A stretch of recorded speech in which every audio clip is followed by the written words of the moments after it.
नमस्कार मैत्रिणींनो, आज आपण घरच्या घरी सोप्या पद्धतीने कसा पास्ता बनवायचा आहे ते पहा. कांदा कोथिंबीर घेतलेले आहे. पाणी गरम करून त्याच्यामध्ये पास्ता टाकलेला.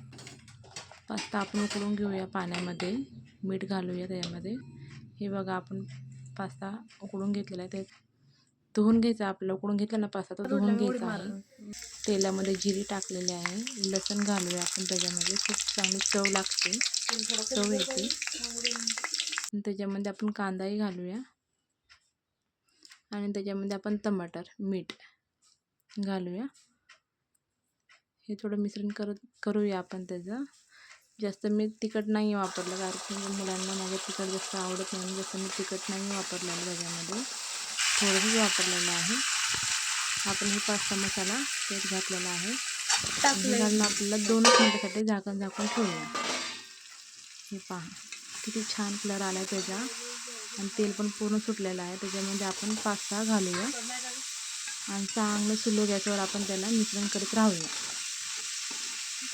तर पूर्ण पास्त्याला आहे ना आपल्याला मसाला लागला पाहिजे. हे पहा, खूप छान लागतो, खूप चविष्ट लागतो हा पास्ता. परत एकदा त्याला 2 मिनिटासाठी ठेवूया आणि परत काढूया. त्याच्यामध्ये वरून आपण थोडी कोथिंबीर घालूया. एकदा अशा पद्धतीने पास्ता तुम्ही नक्की बनवून बघा आणि कसा वाटला ते कमेंटमध्ये नक्की सांगा. व्हिडिओ आवडला तर लाईक शेअर करा. थँक्यू, धन्यवाद.